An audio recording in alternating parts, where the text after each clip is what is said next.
Escape Pod, Episode 619, A Study in Symmetry, or the Chance Encounter of an Android and a Painter, by Jamie Lackey.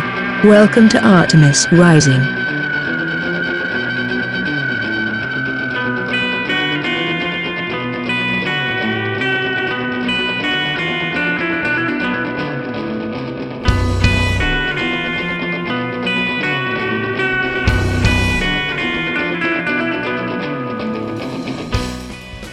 Hello and welcome to Escape Pod, your weekly science fiction podcast.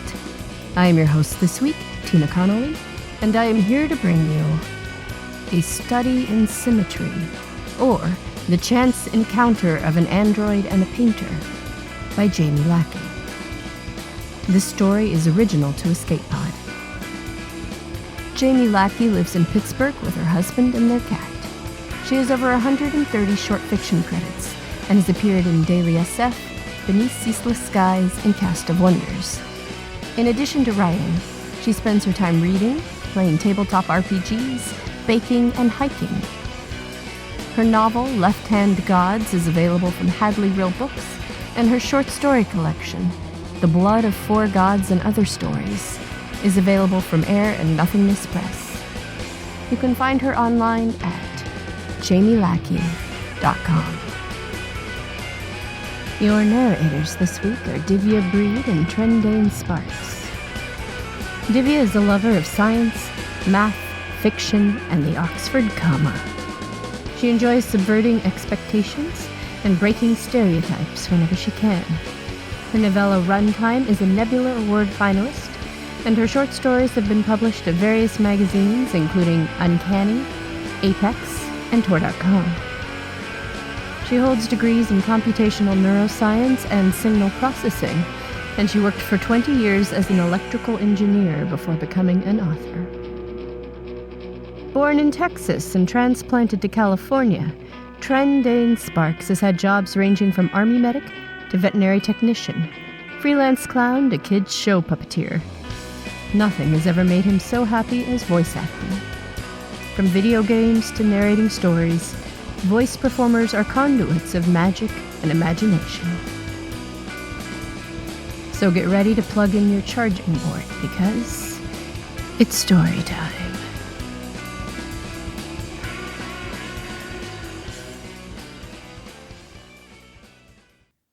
A Study in Symmetry, or the Chance Encounter of an Android and a Painter, by Jamie Lackey.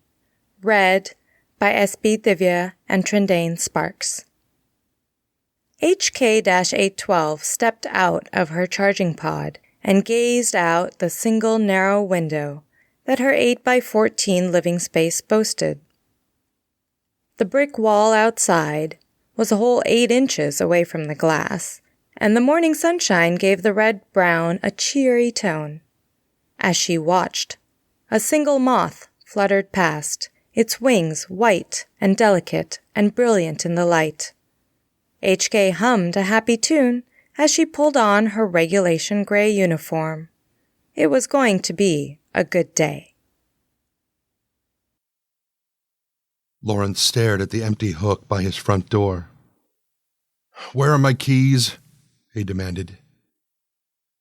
"They are in the sink in your painting studio," his house replied. "However, the car is not in the driveway.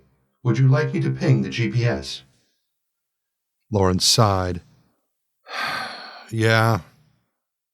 He vaguely remembered getting a self-driving car home last night after he'd drunk 1 or 2 or 7 too many toasts to the happy couple. He didn't really remember painting anything. He just hoped he hadn't left the studio a complete disaster area. "Your car is parked in the lot at 124 Lake Street." Outside the reception hall, which was about 20 miles from his lakefront house. And now he was supposed to pick them up and drive them to the airport for their honeymoon. His college best friend and high school sweetheart. They were sickeningly perfect together. They'd fought over whose side he'd be on at the bridal party. They told him they could get to the airport on their own, but he'd insisted. He was happy to do it. He wanted to see them off. He was so happy for them. His head hurt. It was going to be a rough day. Today, HK was assigned to gather litter along the streets in a small town north of her living hub. Gathering litter was one of her favorite assignments. It meant time outside, and she always felt proud and happy when the streets were left clean and pleasant behind her. She punched her destination into her personal autonomous vehicle and gazed out the window as the scenery sped by. The leaves on the trees had changed, and the hillsides were beautiful. Sometimes she wished that her vehicle had a radio, but until she paid off her initialization cost, she couldn't afford the expense. She focused on the sound of the wheels against the road and the wind against the windows. It was almost like music. A man lunged out into the street in front of her, and her vehicle slammed to a stop. "Oh, shit, I'm sorry," the man said as she stepped out to see if he was under some sort of duress. His heart rate and blood pressure were both elevated, and he was short of breath. I thought you were the car I called. It should have been here 10 minutes ago." HK had never directly interacted with a human before and hadn't bothered to invest in a conversation package. Still, she'd make do. "Are you in need of a vehicle?" she asked. Her initial destination was still 0.78215 miles from her current location, but she could restructure her assigned route to make this point a valid starting place. "You may use mine if you like. I am able to adapt." "Thanks," the man said. "I owe you." "Owe me what?" HK asked, tilting her head to one side. It was an affectation. She'd seen that humans sometimes tilted their heads when asking questions, and the way the world looked when she did it pleased her. "A favor, I guess." He held out a small rectangle of paper. "I'm Lawrence Finiti." She took the paper. It had his name embossed on it, along with contact information and the word artist. "I am HK-812. I appreciate the gesture, but I have no need for favors." "Wow, really? You're an android? You guys have had some serious upgrades since the last time I checked." HK blinked at him. She was unsure of a socially acceptable response to such a statement. "Thank you?" "Sure." He ducked into her vehicle and punched in an address. "Thanks again. You're a real lifesaver." And then he was gone. HK hummed to herself as she began work along her restructured route. Her first major interaction with a human, and she had helped him. She enjoyed helping. She had been right about today. Lawrence made it to his car and then the hotel and then the airport all on time. He took an aspirin and drank 2 bottles of water and smiled at his friends because he loved them, and it wasn't really their fault that he was alone and they weren't. He stopped at a diner for eggs and coffee on his way back home. He sat in his booth and thought about the android. She had seemed happy. He'd never seen an android seem happy before. Not that he got out much anymore. He spent all of his time in his studio, covered in paint, but the ones he'd encountered before had been taciturn and expressionless. This one had smiled at him. She had a nice smile. It was just programming, of course.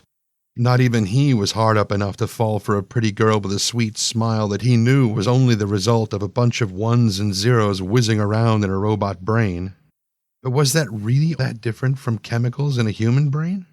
His experiences and culture had programmed him just as surely as her creators had programmed her, and she really was quite pretty. Oh, God. He was desperate and crazy both. He pulled out his phone and started researching androids. HK finished her route as clouds gathered overhead and thunder rumbled in the distance. She pinged the GPS in her vehicle. It was across town, but it would be a pleasant enough walk. Drops of rain began to fall, slowly at first, then faster. Water ran down her face and dripped off the ends of her hair. It was an interesting sensation. She had never walked in a rainstorm before. A car drove by, then stopped. As she walked by, a familiar voice called out, "Do you need a lift?" HK stopped and looked at Lawrence Finidi. "Your gesture is kind and appreciated, but unnecessary. I am experiencing no discomfort." "Well, it's pouring," he said. "And it's cold. It's supposed to start snowing later." HK smiled at him. "I am not bothered by this level of temperature fluctuation, and my exterior is fully waterproof, Lawrence Finidi." "Just Lawrence is fine. Come on, seriously. You gave me your car. At least let me give you a ride back to it." "I am soaking wet." "I noticed." "I will get water on your car seat. I imagine it is not fully waterproof." "Are all androids as stubborn as you?" HK cocked her head to one side, and the angle of the water dripping down her face changed. "Are all humans as odd as you?" "No, and thank goodness for that. Now, are you getting in or not?" "Very well. I will accept your offer of a ride, even though it is unnecessary and will only cause you inconvenience." "Thanks." She got into the car. It smelled of leather and pine, and she could just hear a soft pop ballad over the sound of the rain on the windshield. He tapped on the steering wheel. "So?" HK looked over at him and waited for him to continue. The silence stretched. He tapped on the steering wheel again. "So?" she prompted. I never really talked with an android before, so I don't know much about you. The info on the internet isn't super clear either." Now HK understood why he'd want to give her a ride. He was curious. That was sensible. "I am currently assigned to landscape beautification. I live in provided housing. I still have some time before my initialization fees are paid off." "How long does it take? How old are you? I'm sorry. Is that a rude question?" The time frame varies based upon assigned work. I selected landscape beautification because I enjoy it, but the pay is low. At my current pace, I will pay off my initialization in 5 more years. I have been active for 3 years. Your questions do not offend me. "So you're only 3 years old?" Yes, I am a very new model. "Does that mean there are a bunch of other androids out there that look just like you?" Our dermal layer and facial features are unique. It was found that identical faces are troubling to humans. "Yeah, that would be creepy. Do you get any say in what you look like?" Yes, I selected from available features. I was also able to select my gender. "You select your gender? Could you change it if you wanted to?"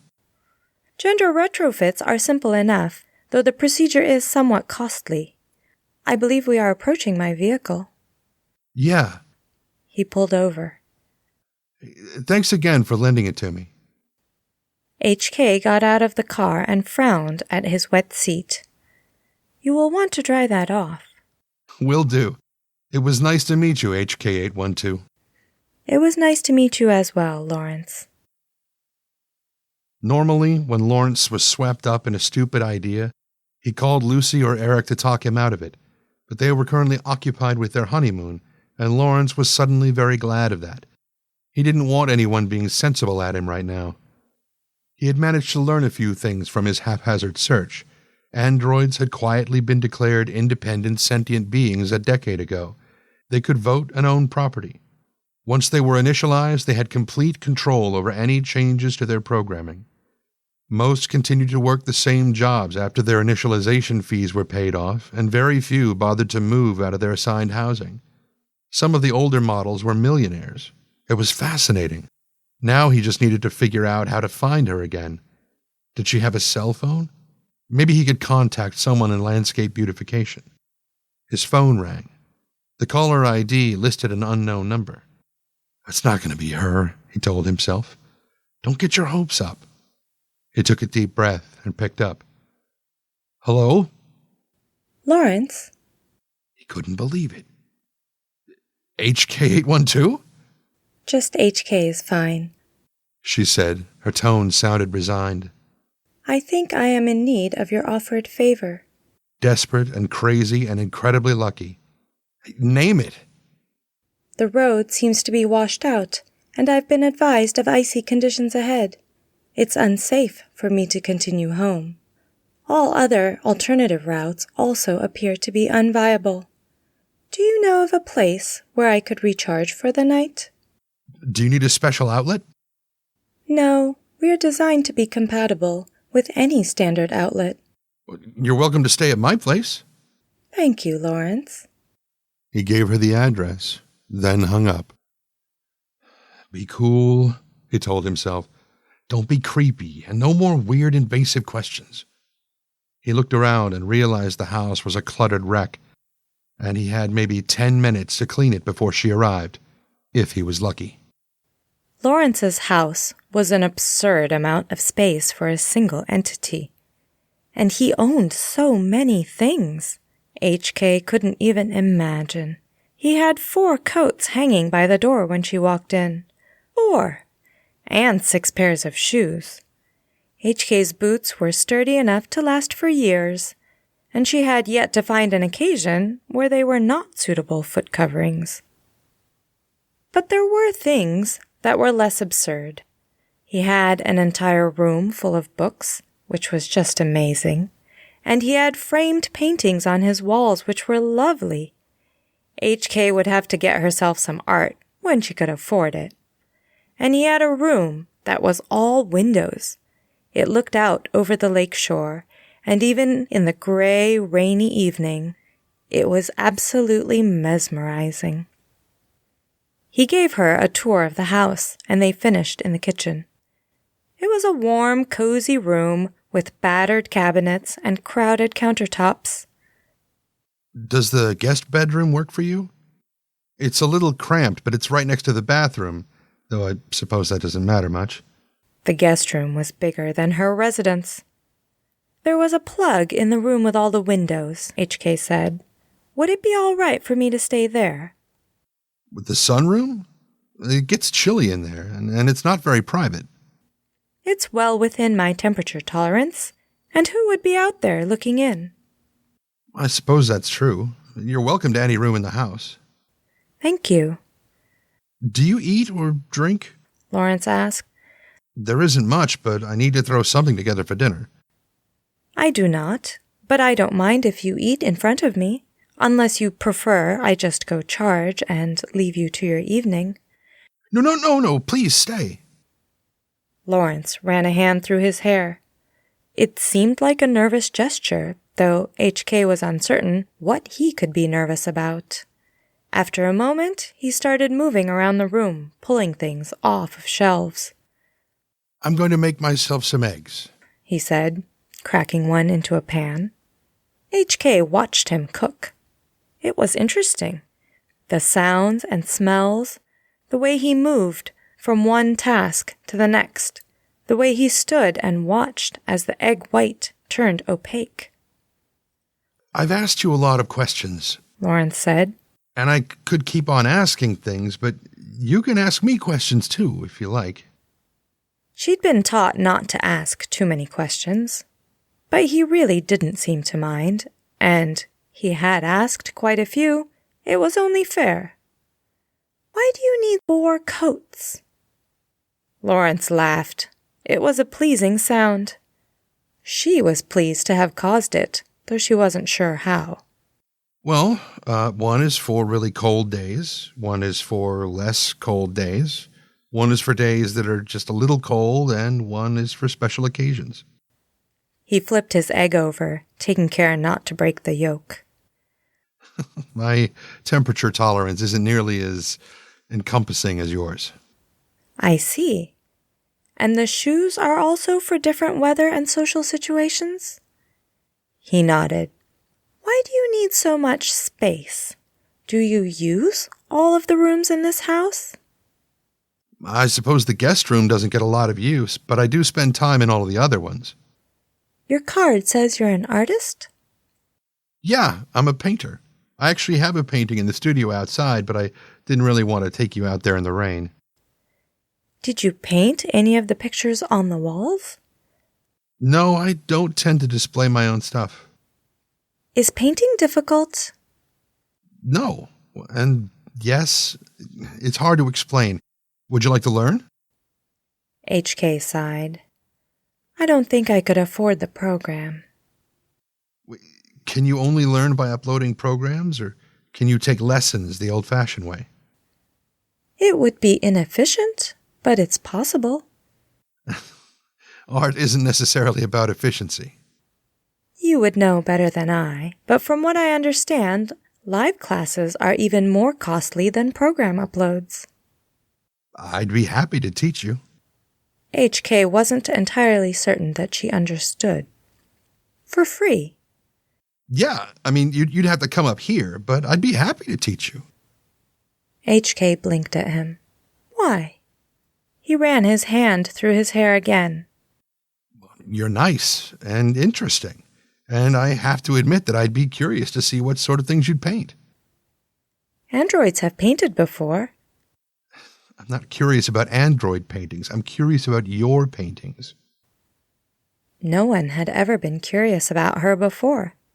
No one had ever implied that she was or could be special in any way. Before today, she'd never had a real conversation with a human. A slow smile spread across her face. It really had been a good day. I'd love to take painting lessons with you, Lawrence. Lawrence had never really understood being embarrassed by search history before. But now that he'd searched for human-android marriage laws after literally knowing HK for a day and without any sign of interest on her part, he finally got it. Still, he wasn't the first human to think about it, clearly. There were lots of older articles about the ethical ramifications of a relationship with a programmed being, but those tapered off as androids gained equal rights. There was a story about the first ever human-android marriage, and then one a few years later profiling their relationship. They seemed happy, normal. Lawrence started drawing up lesson plans. He'd taught a few classes before his painting started selling. One of his students had even gone on to be a successful painter in her own right. There was no reason for him to feel so nervous. He couldn't sleep, so he decided to brave the rain and go paint for a bit. It always soothed his nerves. HK stood in the room with the windows, attached to the wall with her portable plug. She'd removed one of her boots so that she could plug it into her toe port. She stood and watched the wind stir the waves and push the snowflakes into delicate patterns. It was a view she could get used to. She wondered if Lawrence would let her stay over occasionally, after painting lessons. A happy spark ran through her. Painting lessons. She could cover her walls with pictures. She was grateful for her window, but it would be nice to have a bit of variety. A shadow moved across the lawn. She leaned closer to the window. Was that Lawrence? What was he doing outside? The weather wasn't within his temperature tolerance. Was there something wrong? After a moment, she unplugged from the wall and pulled her boot back on. All 4 of Lawrence's coats were still hung on the wall, but one of his pairs of shoes was missing. It had gotten even colder outside. She grabbed the heaviest coat and strode out into the darkness. The shadow had moved toward a small building on the edge of the lake. Light streamed from its wide windows. As she approached, she could hear loud music playing. More of the same cheery pop from the car. And through the window, she could see Lawrence, lips moving along with the song, paintbrush in hand. He was painting the lake. He'd captured the feel of the cold wind and the motion of the water. Stroke by stroke, he created an image from nothing. It was mesmerizing. Still, HK found herself watching his face instead of the brush. He was focused, calm. He didn't show any of the nervous energy that he'd displayed during dinner. He had a nice face. Symmetrical, healthy skin tone, classic bone structure, pretty brown eyes. His eyelashes were longer than she'd realized. He stepped back from his painting and gave it a long look. Then he made a few tiny changes, a bit of white here, a touch of shadow there. Then he nodded, rinsed his brush, and put it down. He turned toward the door and his eyes caught on hers. HK squeaked and took a step back, worried that he might be upset at her spying. Instead, he grinned at her and rushed to the door. How long have you been standing out there? HK blushed. I'm not sure. It was so interesting. I didn't make any note of time. He touched her cheek. Oh, you're freezing. I can't get over your temperature tolerance. She could feel the touch of his skin even after he'd pulled away. She nodded, unsure of what to say. He took her hand and pulled her inside, then toward the painting. His hands were so warm. She'd never had anyone take her hand before. So, what do you think of it? He asked. She blinked. It's nice, she said. His smile was dazzling. How had she not noticed before? I painted it for you, to take home with you and put up on your wall. She blinked again. He'd meant the painting, not the feeling of his fingers wrapped around hers. Then she realized what he'd said and managed to look away from his face to the painting. You said you liked the view, he said, his voice more uncertain. I love it, HK said. She reached toward it, remembered it was wet, then pulled back. No one's ever given me a gift before. Lawrence grinned again, and HK felt a strange sensation in her stomach. Her quick biometric scan didn't uncover any anomalies. She'd have to research what could cause such a feeling. Lawrence looked down, blushed, and released her hand. She instantly missed the sensation. Was physical contact somehow addictive? She'd have to research that as well. I should turn in, Lawrence said. How early do you need to head back? HK calculated the normal transit time for her route, then added some time in case the roads were still treacherous. I should depart at 4:34 a.m. Lawrence's face twisted in dismay. Oh, that's a horrible time to be awake. It's not necessary for you to see me off, HK assured him. You need to sleep. No, I want to. I wouldn't be a very good host if I just let you slip off into the night without a proper goodbye. HK found herself smiling, and she was uncertain why. It really was foolish for him to wake early to see her off. Still. Then you'd better get to bed. 2 days passed, and HK hadn't called to schedule their first lesson. Lawrence spent the time painting and tried not to obsess. The phone rang in the middle of the night, and he was disappointed to see that it was Eric, which probably made him a terrible best friend. How's Italy? Lawrence asked. It's amazing. We're having such a great time. Lawrence made what he hoped was an encouraging noise. When Eric started telling him every detail about the trip, starting with the flight, he thought he may have succeeded too well. After a long explanation about how amazing Italian pizza was, Eric finally stopped. How are things there? Dark, Lawrence said. Eric laughed. You mean without the light of my presence? I mean it's the middle of the night, jackass. Yeah, well, I figured you wouldn't answer if you weren't awake. You usually keep your ringer off. Lawrence sighed. I've been waiting for a call. From a new art collector? No. Lawrence didn't really want to talk about HK. What if she never called, and he never saw her again? But Eric was his best friend. It's a girl. He could practically hear Eric gaping on the other end of the line. Did you meet someone at the wedding? Lucy's cousin. She told you she was interested? No, I met her the day after, but she hasn't called, so it's probably nothing. Nothing? You haven't expressed interest in a woman in years. That's not fair. I go on dates. You go on one date, then you never talk to the girl again, and I don't remember you ever waiting by the phone. Lawrence shrugged. I like her. Does she like you? That's the million-dollar question, isn't it? HK liked him. That was what all of her research indicated. She had a crush on a human man. Every time she picked up her phone to call him, that strange feeling swooped into her stomach again. It happened every time that she looked at her painting, too. She'd hung it next to the window. She'd also researched him. His art was well known. He'd done a few interviews, and he always came across as kind, well-spoken, and funny. The painting he'd given her was worth at least a month of her pay. She didn't even want to think about what he could charge for private painting lessons. Did that mean that maybe he liked her too?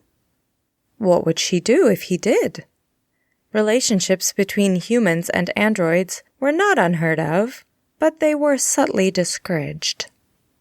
If Lawrence hadn't jumped in front of her vehicle, she probably would have gone years without really interacting with one. She dialed his number. He picked up on the first ring. Hello? He said. Infatuation was an odd thing. The sound of his voice sent a strange shiver down her spine. She took a deep breath. Hello, Lawrence. It's HK. I'm glad you called, he said. That certainly seemed to indicate interest. She'd read that honest communication was important in a relationship. She took another deep breath. I have something that I feel that I should tell you before we schedule our first lesson. I'm listening. I'm interested in dating you. I've weighed all of the variables, and I think the possible reward outweighs the risk, at least on my end. I will understand if you don't feel the same. Your social standing is substantially higher than mine. You are also much older than I am, and my lack of life experience might prove frustrating for you. HK trailed off. She felt ill. She'd never felt ill before. Even if he rejected her, she'd treasure all these new experiences. I'd love to date you, HK. I think you're amazing. HK sat down. She'd never had much use for chairs before, but now she wished she'd bothered to invest in one. Are you free tomorrow night?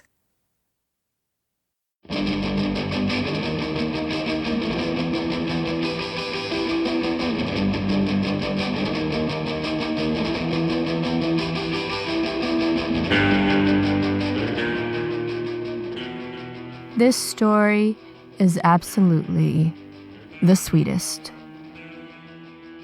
I love the way Jamie shows the slow building relationship between the two characters as they both try to understand the other. Their charmingly different search histories as they make sense of what is happening.